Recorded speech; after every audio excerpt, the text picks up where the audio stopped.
ছাৰবাইদেউসকল তোমালোকৰ কাৰণে কেইটামান মেজৰ ইণ্ডিয়ান ডেমছৰ ইম্পৰ্টেণ্ট কুৱেশ্যন লৈ আহিছোঁ। কুৱেশ্যনকেইটা ভালকৈ চাই যাব। প্ৰথম কুৱেশ্যন আছিলে ভাৰতৰ আটাইতকৈ পুৰণি বান্ধটো কোনখন নদীৰ ওপৰত নিৰ্মাণ কৰা হৈছে? তো ইয়াৰ শুদ্ধ উত্তৰ হ'ব কাবেৰী ৰিভাৰ, কাবেৰী নদীৰ ওপৰত নিৰ্মাণ কৰা হৈছে। ইয়াৰ লগে লগে ইফালে জানি থ'ব the oldest dam of India Kallanai and situated near Salem, Tamil Nadu state. কাল্লানি ডেমখন ক'ত আছে? এইটো তামিলনাডু ষ্টেটত আছে, মন ৰাখিব। আৰু it was constructed by the Chola king Karikala. এইটো কাৰ দ্বাৰা নিৰ্মাণ কৰা হৈছিল? চোলা কিং কাৰিকালাৰ দ্বাৰা, মন ৰাখিব। নেক্সট কুৱেশ্যন হৈছে ভাৰতৰ আটাইতকৈ দীঘল বান্ধটো কোনখন নদীৰ ওপৰত নিৰ্মাণ কৰা হৈছে? এইটো হৈছে মহানদী। তো লগতে এইটো জানি থ'ব the longest dam of India is Hirakud dam and is situated Odisha. আৰু আটাইতকৈ ডাঙৰ ডেমটোৰ নাম কি আছিল? হীৰাকুদ ডেম। আৰু এইটো ক'ত অৱস্থিত? উৰিষ্যাত অৱস্থিত। আৰু ইয়াৰ দৈৰ্ঘ্যটো কিমান আছিলে জানি থ'ব। Hirakud dam is 25.79 kilometre. ইয়াৰ দৈৰ্ঘ্য 25.79 কিলোমিটাৰ হয়, জানি থ'ব। নেক্সট কুৱেশ্যন আছিলে নিম্নলিখিত কোনখন ৰাজ্যত কাৰ্বি লাংপিং বান্ধ অৱস্থিত? এইটো হৈছে আছাম। অসমত কি হয়? কাৰ্বি লাংপিং বান্ধ আছে। আৰু লগতে এইটো জানি থ'ব Karbi Langpi is a 100 MW hydro' power project. আৰু ইয়াৰ শক্তি কিমান? 100 MW।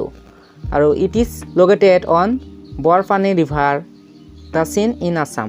এইটো ক'ত লোকেটেড আছে? ক'ত অৱস্থিত? বৰপানী নদীত। নেক্সট কুৱেশ্যন হৈছে অসমৰ আটাইতকৈ পুৰণি বান্ধটো হৈছে কি? এইটো হৈছে খান্দং ডাম, মন ৰাখিব।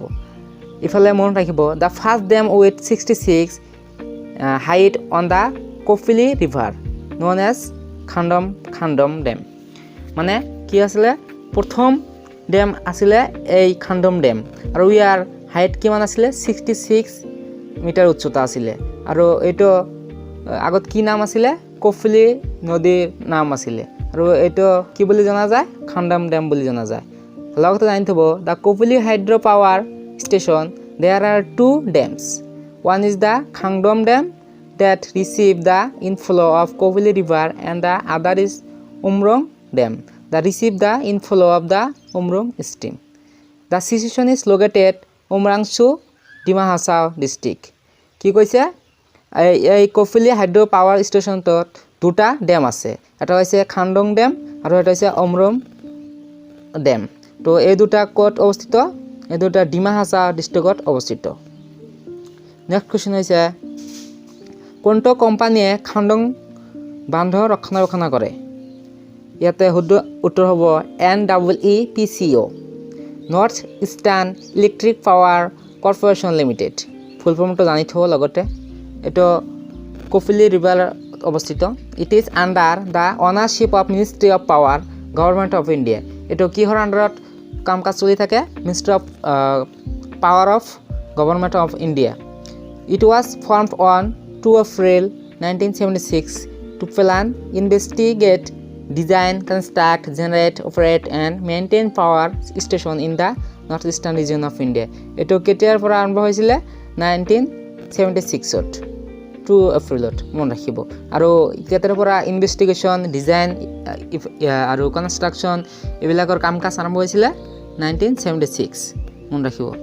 নেক্সট কুৱেশ্যন হৈছে ভাকৰা নাংগল বান্ধ কোন নদী অৱস্থিত? তো ইয়াৰ শুদ্ধ উত্তৰ হ'ব চুটলেছ। আৰু ইফালে জানি থ'ব Bhakra Nangal dam is a concrete gravity dam on the Sutlej river in Bilaspur, Himachal Pradesh. এইটো ক'ত অৱস্থিত? হিমাচল প্ৰদেশত বিছপুল নামৰ এটা ঠাইত অৱস্থিত। নেক্সট কুৱেশ্যন হৈছে গান্ধী সাগৰ বান্ধ কোন নদীত অৱস্থিত? এইটো হৈছে চাম্বল ৰিভাৰ।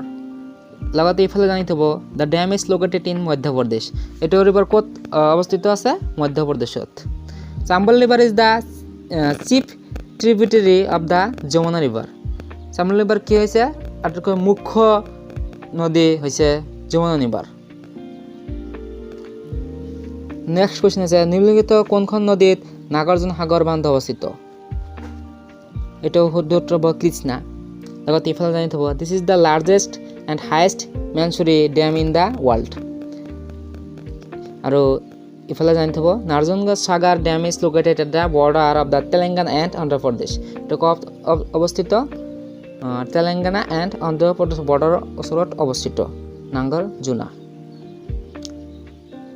নেক্সট কোৱেশ্চন হৈছে এছিয়াৰ প্ৰথম ভূগৰ্ভস্থ হাইড্ৰেল প্ৰকল্প কোনখন ৰাজ্যত অৱস্থিত এটো হৈছে হিমাচল প্ৰদেশ আৰু ইফালে জানি থব Nathpa Jhakri dam on the river Sutlej is the mega underground dam in the Himachal Pradesh with 27.4 kilometre long tunnel and produces 1500 MW hydro electricity মন ৰাখিব আজিৰ ভিডিঅ' এইখিনি থেংক ইউ